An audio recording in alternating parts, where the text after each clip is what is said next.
I was recently talking to somebody about their plantar fasciitis, which is a type of foot pain.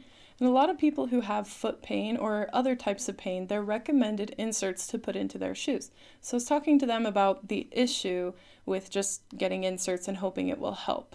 This person already used highly supportive footwear, and so if what you needed was just more and more support, then how come the support is not helping you in the first place? This is something that I went through myself, using supportive shoes and then switching over to a more kind of barefoot lifestyle. So we were talking all about lifestyle. I actually led into it by saying, well, you should have plantar fasciitis. You should have foot pain. And they were like, what are you talking about? And I was like, well, you're standing stationary on a hard, flat ground. That's not good for your joints, and your joints are crying out for help. It makes a lot of sense that you're having this pain. So as we were discussing lifestyle, believe it or not, inserts could still play a role in this conversation. Depending on the direction you're coming from, they should be used for different things. This is called Align, is the name of the company. This is an insert that was designed with the natural movement, quote unquote, of the foot taken into account. Now, I think anything man-made is only going to kind of poorly approximate natural movement, but that being said, this is a tool that could be very helpful. Now, if you are someone who's already been using highly supportive footwear and or inserts, this is not going to feel as cushy and comfortable and supportive. So there are what they call suspension systems within this insert that try to help you to actually move your foot inside your shoe. So it goes against the theory that your feet are something that you should just pour into your shoes and then just let sit in your shoes. Especially if you're at a job where you are standing stationary on hard, flat ground. Not only is the ground featureless, which does not give your feet the texture and the input that they need to get good circulation and good movement, which will help your joints from your feet all the way up to the neck and the base of your skull. When you are standing stationary, the pressure to your knees is far greater than the pressure to your knees if you're walking or running. So there's a ton of pressure being put on your joints. So you need to be able to stand upright in an effortless way where the tension patterns are functional, they're not excessive. So when I'm at the hospital standing upright and standing still all the time, I'm an interpreter, so I stand up. I'm really glad that I'm not always sitting at a desk the entire day. But when you're standing there and you're straining to stay upright, a lot of it has to do with the fact that you're on a hard, flat ground, and so your foot cannot interface with something. So I use these as a tool. Now let's keep a metaphor in mind.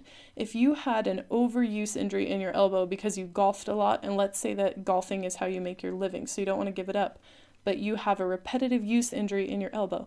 Let's say that you wrap some voodoo floss around your elbow a few times a week and you use a massage gun to release the muscles in your forearm. You would not get so confused that you started to think voodoo floss and a massage gun on your forearm are part of your anatomy, like you have to always have them on. No, you would never think that. You would think this is a tool that I use periodically to give some therapeutic, targeted, like man-made, it's not natural, but man-made input into this joint to try to keep function in the joint so that I can keep using it. Okay? That's how I feel about these inserts. It is not something that I want to become part of my exoskeleton. This isn't something that I'm like, oh, in order to walk around all day in the hospital, I have to have the arch support and the heel cushion of this insert. That's not something that I'm interested in. Having an arch in your foot does not come from having something pushing up underneath your foot to create an arch. Having a healthy arch comes from having good hip alignment, good hip function. If you are already wearing shoes that have a lifted heel, this is not going to feel like a lifted heel. However, for me, someone who never wears shoes that have a lifted heel, this is too much heel lift for me. So I'm not interested in that either. So why? Why would I be wearing these, and why would I be trying to interest you in these if you're already into natural movement and you don't want support to be under your foot? I use them therapeutically, not for walking distances, definitely not, but for when I'm at an interpreting assignment where I'm standing stationary, like just standing like a soldier outside of a patient's room. Sometimes we wait for the doctor for a very long time in certain departments of the hospital, like when you're in the emergency room or when you're at a clinic visit where they're waiting for many different providers. I'm just standing there. So I politely decline the chair, but I stand there and it's just a lot of tension to keep myself upright in good alignment, and so I can shift my weight around, I can do different stretches. But the ground is very featureless. It is flat and level, and so I'm not going to be getting the natural movement that I need because my body needs to move over all sorts of types of topography and things in order to be healthy. Sometimes, not all the time. I don't do this all the time. I will wear the nice roomy shoes with this inside, and it brings some texture under my feet in an environment where that is less available. So it's a really great tool if you are interested in keeping a job where you're stuck indoors, the ground is featureless and flat, and sometimes you want to add some variety underneath your feet. Whoa, whoa, whoa, stop right there past me. This is future you trying to help you to make an important distinction. There are good things that these things could be used for. That's the point that I'm trying to make in this video. It's not all black and white, depending on the context and depending on who you are. Certain things, it doesn't have to be this brand, it doesn't have to be this thing, but certain things can be used consciously as a tool. However, I'm running the risk of implying that one single shoe insert could mold your foot into the most correct or the most natural shape. That's not a thing. The best thing for your feet, for foot health, is to walk across terrains that are changeful, that are never the same from one step to the next. So if you're walking across smooth river stones, or you're balancing and hopping across boulders, or you're walking on like natural grass, not just the totally manicured grass that's totally smooth, but if you're walking across a place where grass naturally grows and there's kind of clumps of dirt everywhere, then every step is different, and that's what your foot needs. So an insert and just putting your shoe into the proper shape, just molding it into that one single shape, that's not what's best for your foot, because there is not one single shape that your feet should make. So depending on who you are, if you're trying to transition into minimalist footwear, putting these into minimalist footwear could help make the transition more gradual so that you can take your time to do it and let all of your tissues, muscles, ligaments, everything adjust very slowly. That way you're going to get the benefits of the minimalist footwear, like being able to spread and wiggle your toes, having more flexibility in the sole of your shoe, and less of a raised heel. But there will still be somewhat of a raised heel because of the shoe insert, so it's going to help take your heel down gradually. And there's still some support, but if it's a product designed to help your foot move around more within your shoe, then it's just a step down in an appropriate amount. Finally, what I do at work is that usually I prefer my super minimalist shoes. I'll link to them in the description. They cost less than $20 on Amazon. However, there's a lot of input that I'm not getting because I'm not walking across natural surfaces. And so, once in a blue moon, when I have an appointment that I know I'm going to be standing still for a really long time, standing upright, I might grab my bigger minimalist shoes, put the inserts in, and when I go to that appointment, I have something to stand on that's different than the normal flat tile ground. And I use the insoles almost like a massage surface to roll my feet on top of, the same way that it's good and therapeutic to roll your feet out on a massage ball to mobilize your feet. A massage ball does not replace what you need from walking barefoot outdoors, but it's still a nice thing to mobilize your feet when you're indoors. I also find it's very important for the health of your entire body for you to keep your weight stacked over your heels instead of over the front of your feet. So if you're standing upright, you should be able to lift your toes and probably even lift the balls of your feet up, the front of your foot up. You should be able to lift it up because your weight should be way back over your heels. Sometimes with the monotony of the ground at work, it gets really old trying to force that alignment, and to help it happen more spontaneously, it just feels a lot nicer to shift my weight back over my heels sometimes when I have the inserts in, when I'm just standing there in the same place.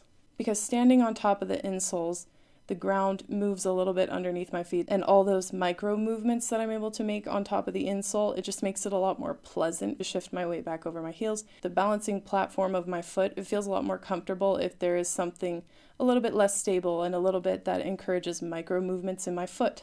And then the beautiful thing to me is, after that one appointment, let's say it runs 2 hours, 2.5 hours, I go back to the offices because I'll like a couple pairs of shoes stashed away in the offices at the hospital, and I'll switch back into my super minimalist shoes, my normal shoes. And then because my feet just spent a time over a different type of surface, they feel refreshed and excited to be back in the minimalist shoe. And that's what you want. You want your feet to be refreshed and excited and not always having to carry your weight in the exact same way, in the exact same position. Well, that's about all I have to say now, but I needed to go back and clarify to my past self how to articulate that point, because I don't want to imply that insoles are a good solution all around the board, but I hope I have brought up a couple of contexts in which they might actually be a helpful tool when used responsibly.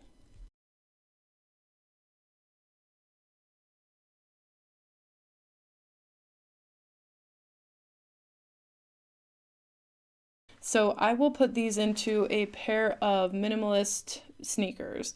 Now, the important part, if you're going to use these, there's some very important things to take into account. There needs to be room in your shoe for the insert to go in and for your foot to go in and for it not to become too tight. So my normal minimalist shoes, they're fairly fitted because if it's oversized, your foot's going to be slipping out, you're going to be tripping over it, you might even be toe clenching to keep the shoe on your foot. And so you don't want an oversized shoe.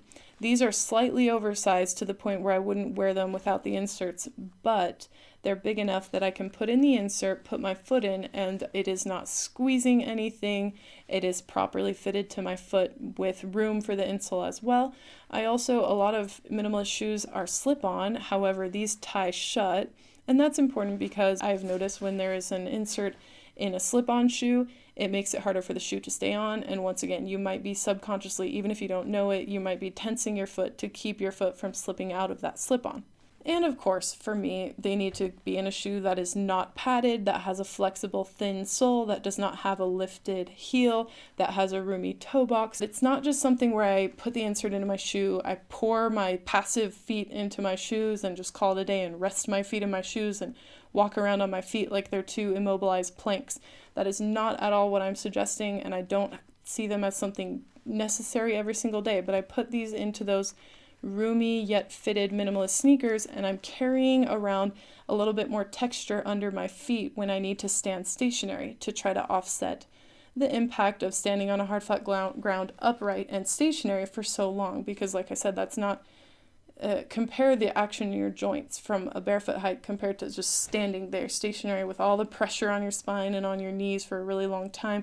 This gives me some texture to work with, some micro movements in my foot. And if you're into natural foot movement, I would say that these are not really a walking tool, but they are a tool to add some variety and an interesting surface that has a little bit more give to it, a little bit more texture to it, so you have something to kind of massage your feet on top of when you are stuck standing stationary at work